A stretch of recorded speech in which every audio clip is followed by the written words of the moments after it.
Bom, gente, vamos lá. Hoje entrando na antepenúltima aula. Semana que vem a gente termina Brasil e a última aula é a globalização e o século XX. E aí com isso a gente termina essa jornada, né, difícil, complexa, que foi esse ano. Bom, a gente vai falar agora, né, nesses dois períodos, da ditadura militar, na semana que vem da transição para a democracia. A gente não pode esquecer, e eu vou bater de novo nessa tecla, que a conjuntura que o Brasil está mergulhado desde 45, né, desde do fim da guerra, é a Guerra Fria.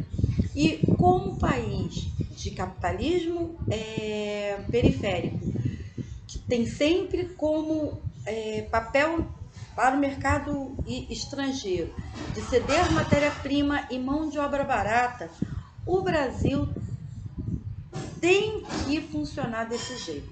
E aí eu falei na semana passada, né, que em 3 momentos a gente tentou sair desse papel de capitalista, de país capitalista de periferia, né, que foi com Vargas, mas aí vocês já viram, já foi aula dada, né, toda a estrutura montada pela nossa elite, que é uma elite do atraso mesmo, é uma elite que joga para o atraso, porque ela de jeito nenhum quer perder seus privilégios, e ela tem sempre um agente.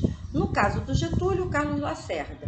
Né? E aí, mais recentemente, a gente viu no caso da Dilma, do Lula e do PT, o Sérgio Moro. Mas existem sempre esses agentes que jogam para que o país não avance, porque eles fazem parte de uma elite que se beneficia muito desse atraso. Então não vai ser diferente da segunda tentativa com o João Goulart, quando ele, um governo frágil, tenta as reformas de base, que a gente viu na semana passada, e isso incomoda os interesses norte-americanos, isso incomoda a nossa elite atrasada, e o Carlos Lacerda ainda estava vivo, atuante, e o Carlos Lacerda foi o grande agente do golpe militar que derrubou o João Goulart e mergulhou o Brasil numa ditadura que durou 21 anos. A gente não pode esquecer que esse fenômeno estava acontecendo à nossa volta. El Salvador tinha caído em 70, Nicarágua caiu em 71, a Argentina caiu em 74, 10 anos depois da gente, o Paraguai caiu também em 74, o Chile caiu em 73, a Bolívia caiu em 76. Então, toda a América Latina, que é quintal e faz parte, né, dos interesses econômicos norte-americanos, estavam dentro desse contexto de ditaduras militares com as suas elites bancando. E no Brasil não vai ser diferente. Então, no dia 31 de abril de 64, 10 dias depois do grande comício de João Goulart, onde ele reafirma as reformas de base, né, que tem a ver com reforma agrária, tem a ver com reforma bancária, tem a ver com estatização de empresas internacionais. Tudo isso deixou, né, a nossa elite muito apavorada, e não era interesse dos Estados Unidos que isso acontecesse, que isso já seria um caminho, né, para um socialismo mambembe, mas seria. E de jeito nenhum isso podia acontecer. Então o golpe foi dado, né, pelos militares.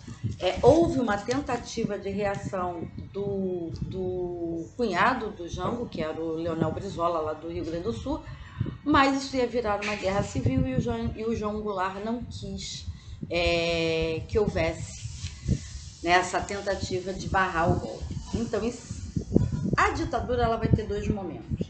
De 64 a 67, os historiadores, né, a gente chama de ditadura envergonhada, porque já era um processo ditatorial, sim, já tinha prisão, já tinha determinada estrutura, já tinha uma série de coisas estranhas, né, perda de direito político, coisa e tal, mas ainda não estava tão barra pesada como vai ficar em 68, 78, que a gente vai ver daqui a pouquinho.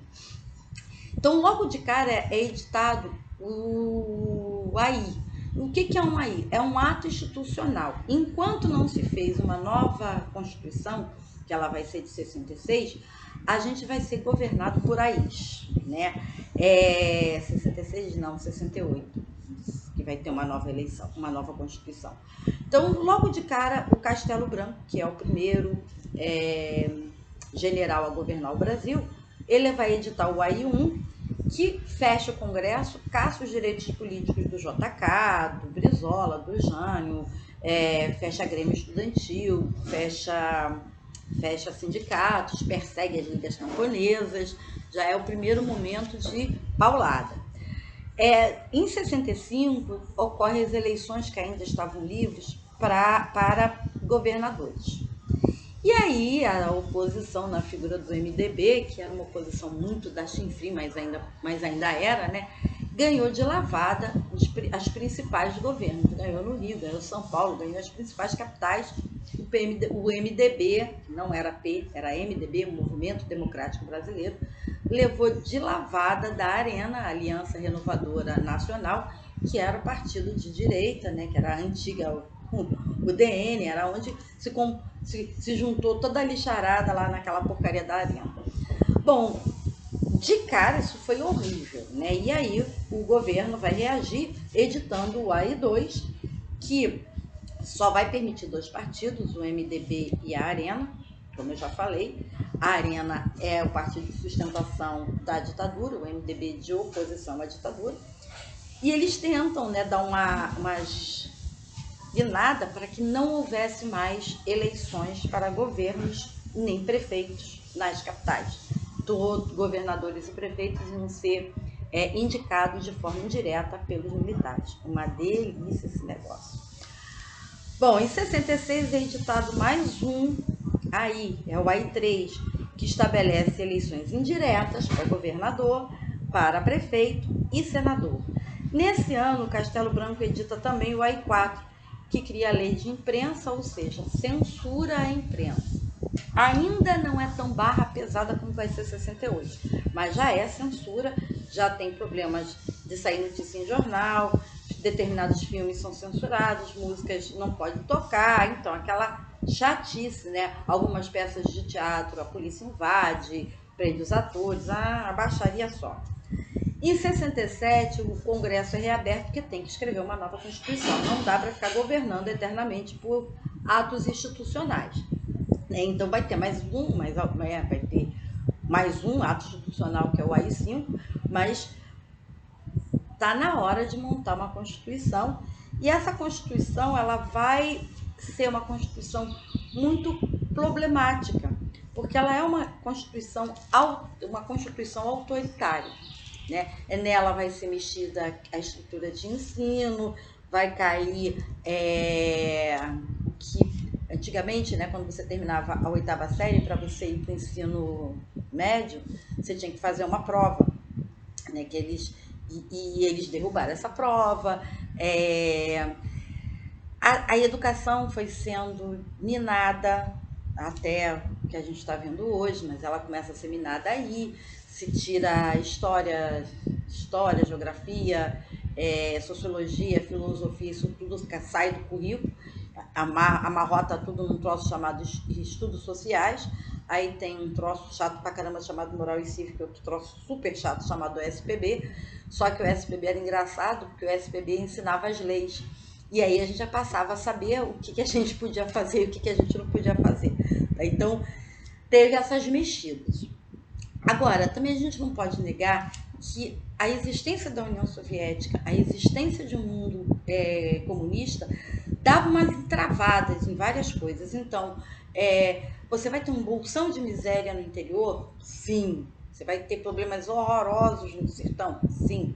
Mas nas grandes capitais você vai ter empregos e bons salários. Né? A indústria automobilística em São Paulo, com o Parque Industrial do ABC, empregos públicos como o Banco do Brasil, Vale do Rio Doce, Petrobras, Rede Ferroviária Federal, tudo isso foi privatizado, infelizmente, né? Só o Banco do Brasil ainda se mantém.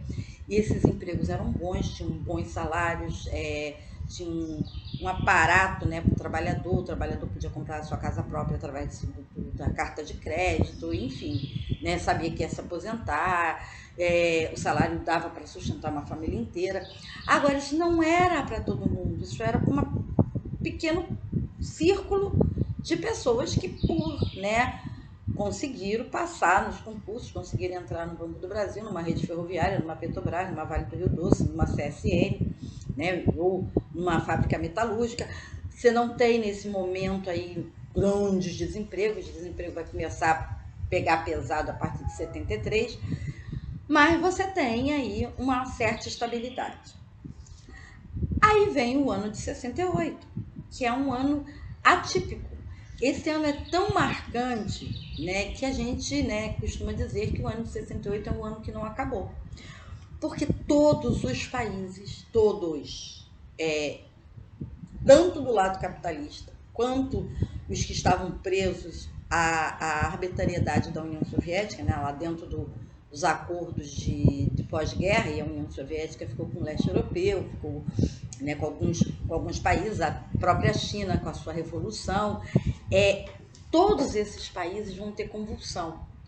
Tanto no lado capitalista a coisa não está boa, porque o capitalismo não é bom, né? E tanto no lado socialista, né? Um socialismo extremamente autoritário e eu costumo dizer, né, para os meus alunos, né, e para vocês também, que não há uma diferença entre a ditadura verde-oliva que a América Latina foi mergulhada da ditadura CAC, né, que o uniforme lá dos soviéticos era CAC, do leste europeu.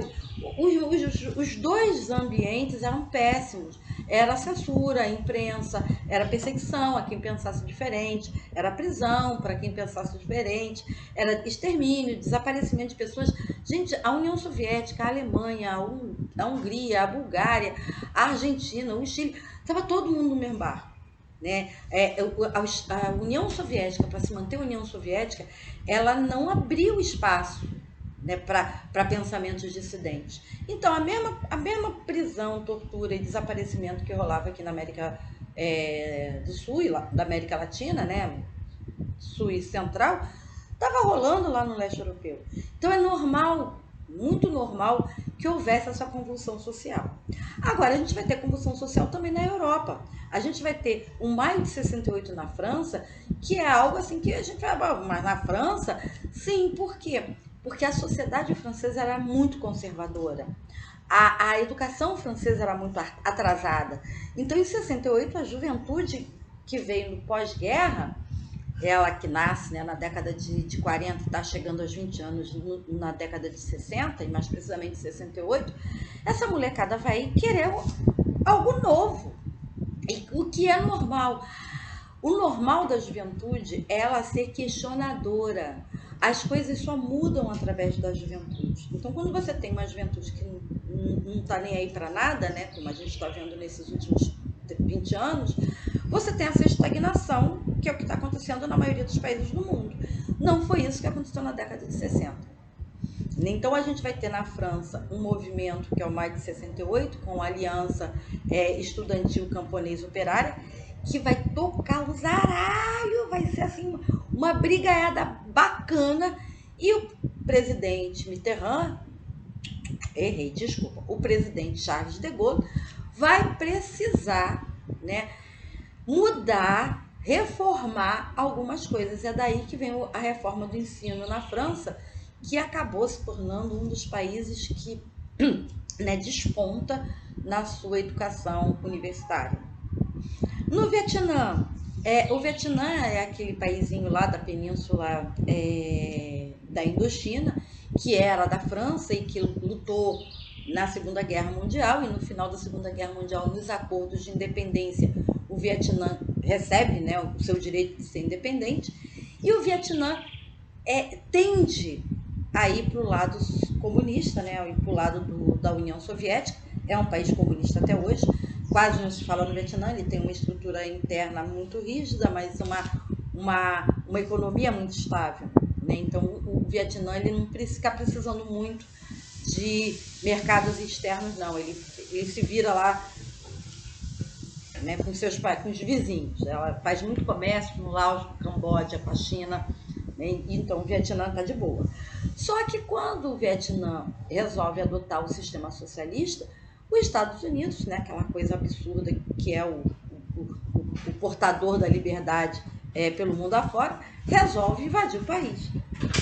E aí começa uma guerra, a guerra começa em 63, vai até 73, são 10 anos de guerra, aonde a Batalha de Kiev, que acontece em 68, aonde os Estados Unidos tomam uma sova bacana, começa a marcar, tudo bem que ele tomou a primeira sova em 68, mas só foi cair mesmo, né, desistir mesmo da ideia e sair do Vietnã em 73.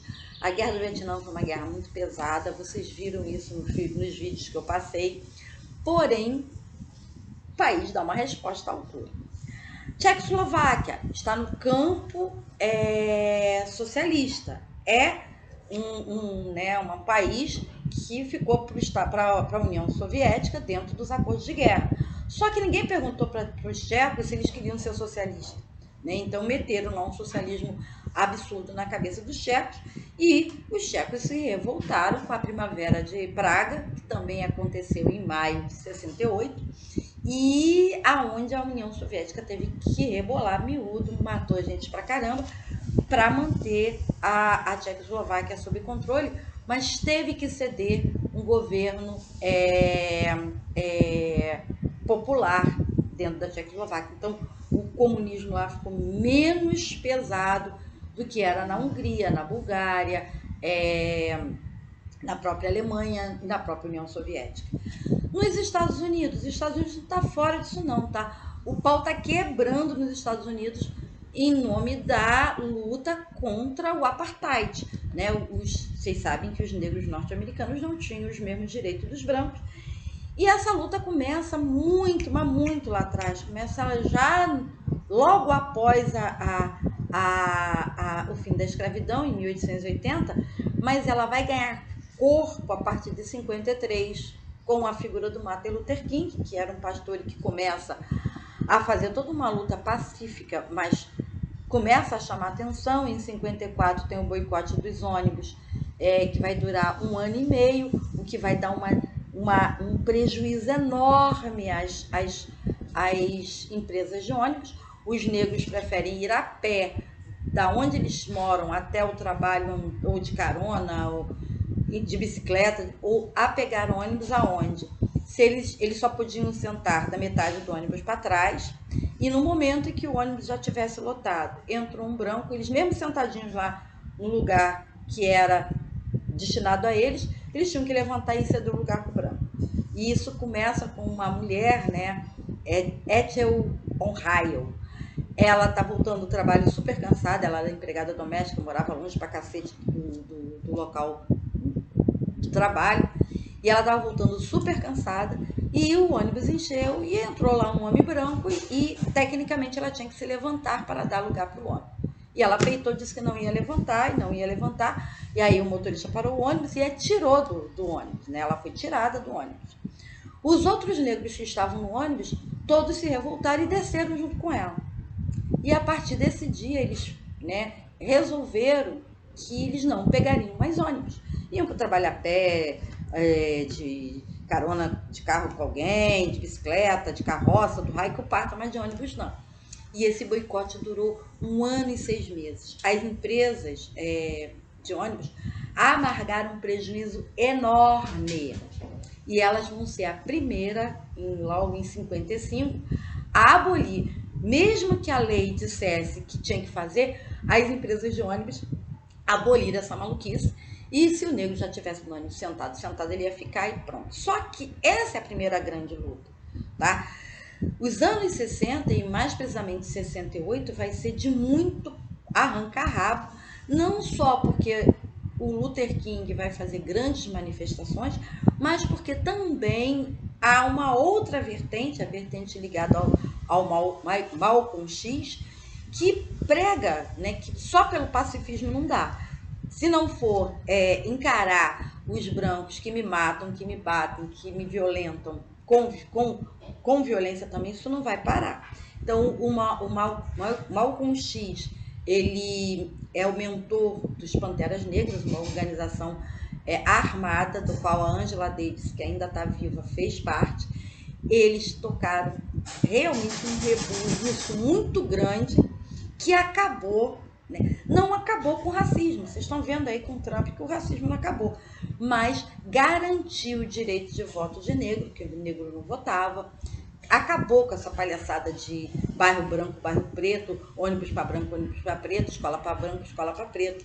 Então, 68 foi realmente um ano muito, muito movimentado. E como eu estou dizendo, ainda teve a briga das mulheres, tá? As mulheres do mundo inteiro, elas vão começar a questionar o seu papel na sociedade e elas vão começar a peitar. É aí que nasce.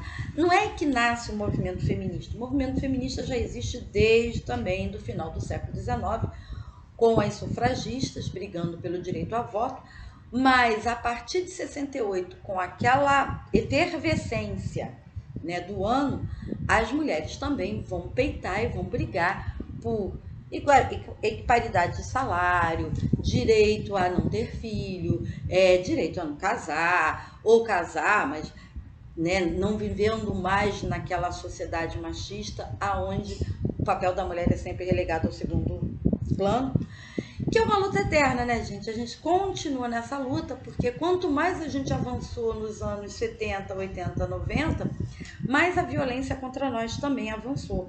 O que eu percebo claramente é que o homem não consegue muito lidar com essa autonomia da mulher. Mulher que ganha mais do que ele, mulher que trabalha, mulher que não precisa dele, que não quer mais ficar com ele, então ele vai lá e mata. Né? A questão do estupro também. Então, a gente ainda tem muito, muito que lutar. Mas o ano de 68 foi esse barafunda de lutas e o Brasil não estava fora disso. Né? Aqui se acirra a luta contra o governo militar. Em março, um menino de 16 anos, estudante secundarista, o Edson Luiz, que não tinha nada a ver com política, ele acaba sendo assassinado num restaurante, num bandejão, aonde estava acontecendo uma reunião. A polícia entrou no bandejão, o garoto estava lá comendo na boa, a polícia entrou atirando e ele foi vítima da bala que a polícia acertou. E a morte do Edson Luiz causou uma comoção enorme no Brasil, no país todo. Foi aqui no Rio, mas gerou uma comoção enorme no Brasil inteiro. Tanto é que o enterro e a missa de sétimo dia do garoto reuniu mais de centenas de milhares de pessoas. Em junho, a passeata dos 100 mil, ainda em revertério da morte do menino. E no 7 de setembro, o deputado Márcio Garcia faz um discurso barra pesada em cima dos militares. Em outubro, mesmo sendo proibido, a Uni faz um congresso em São Paulo, no interior de São Paulo. Vai todo mundo em cana, mas faz. Minas Gerais e São Paulo, mesmo com toda a proibição, fazem uma greve de 25 mil trabalhadores, né? É uma afronta à ditadura militar. E é nesse quadro caótico que os militares da ala mais pesada do Exército têm que conter e controlar a impulsividade do povo brasileiro, dentro de um ano muito, muito, muito confuso. E é nesse quadro caótico que a ditadura militar dá a resposta no dia 13 de dezembro de 68, mais particularmente uma sexta-feira 13, é editado o pior dos AIs, que é o AI-5, que também a gente chama de golpe dentro do golpe. Por quê? Porque o AI-5 tira todas as garantias civis.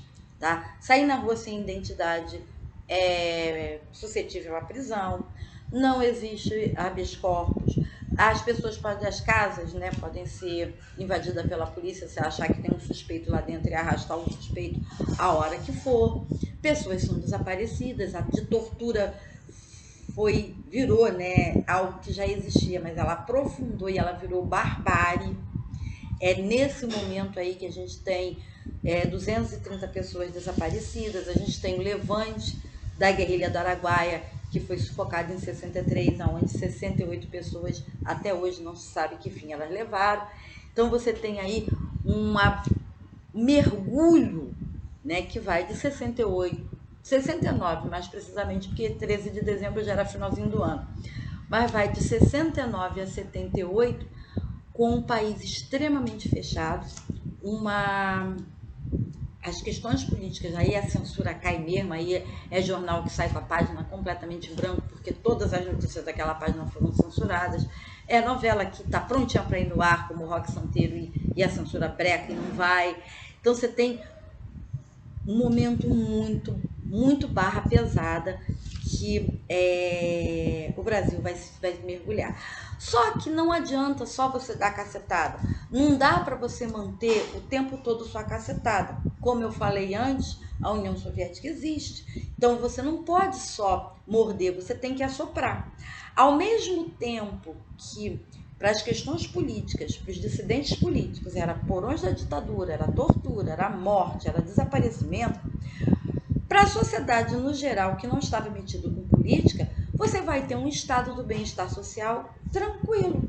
Se você não é metido com política, se você é um trabalhador, você vai ter lá o seu salário. O Brasil está todo endividado, fazendo um monte de maluquice. São as obras faraônicas da construção da ponte de Niterói, Transamazônica, que não leva nada a lugar nenhum, a hidrelétrica de Itaipu, enfim, o Brasil está com cara de, oba-oba para frente, Brasil, salve a seleção. Os salários são bons? São.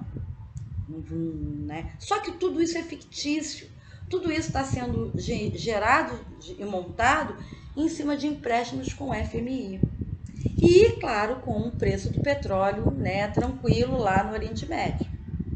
Só que a partir de 73 isso tudo começa a dar errado. Por quê? Porque os países produtores de petróleo criam uma organização, que é a OPEP, Organização dos Países Produtores de Petróleo, e esses países criam uma moeda que é o petrodólar, e o petrodólar encarece pra caramba o combustível, o que vai levar uma crise econômica bastante pesada para o sonho do milagre econômico. O milagre econômico começa a virar um pesadelo. E é óbvio que se você não tem mais um cesto de benefícios para dar para a população, só a cacetada, só a porrada não funciona. Então, a partir de 73, tudo bem que as organizações também já estavam todas sufocadas, mas a partir de 73, os governos militares começam a ter muitos problemas. E esses problemas vão começar a ficar muito sérios a partir de 79, com a chegada do último general militar para presidir o Brasil de forma indireta, que é o general João Batista de Figueiredo. Não dá mais para segurar. Tá? 79 já é um ano muito diferente, a pressão econômica está muito forte, a greve do ABC paulista estoura com uma força violenta, a garotada está se reunindo em Grêmio, a gente está com inflação enorme, então não dá mais para segurar e explode bonito o fim da ditadura. O Figueiredo sabe que ele não vai conseguir fazer o sucessor, ele tem isso muito claro. As alas mais reacionárias do exército também sabem, e eles vão tentar partir para a ignorância.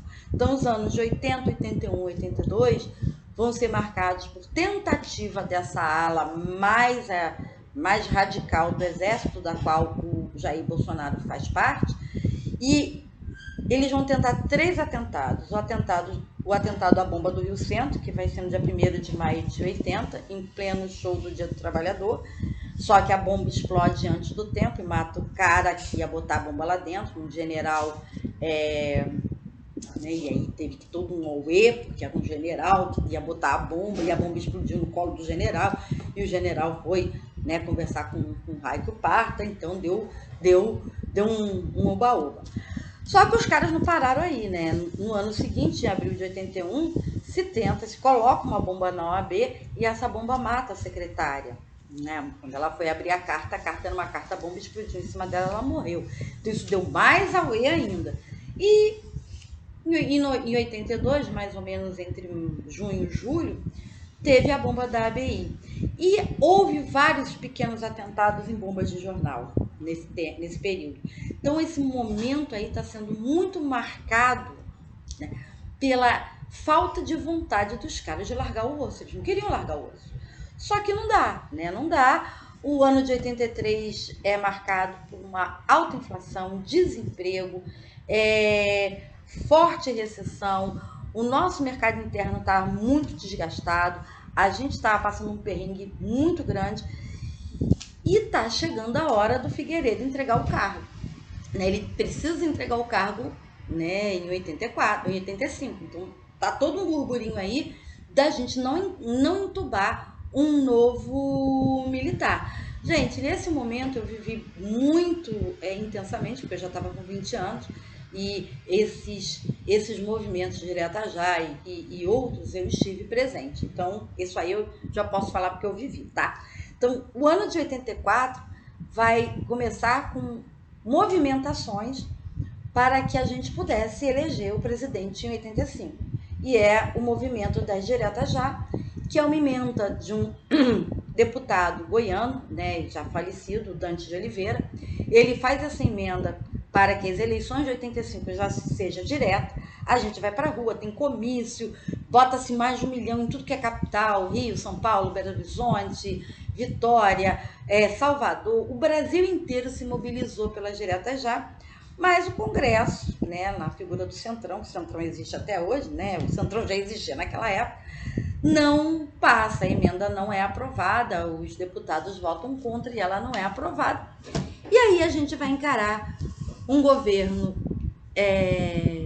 eleito, já não mais militar, tá? Civil, mas eleito de forma indireta pelo Colégio Eleitoral em 85, da onde sai eleito Tancredo Neves, cujo vice é o José Sarney, porém o Tancredo não cai doente. O Tancredo já estava doente, o Tancredo não assume porque ele morre, né? Ele morre antes de assumir, ele morre ele morre em abril, né? E aí ele morre, ele não consegue assumir, teria que assumir em janeiro, mas ele já estava internado.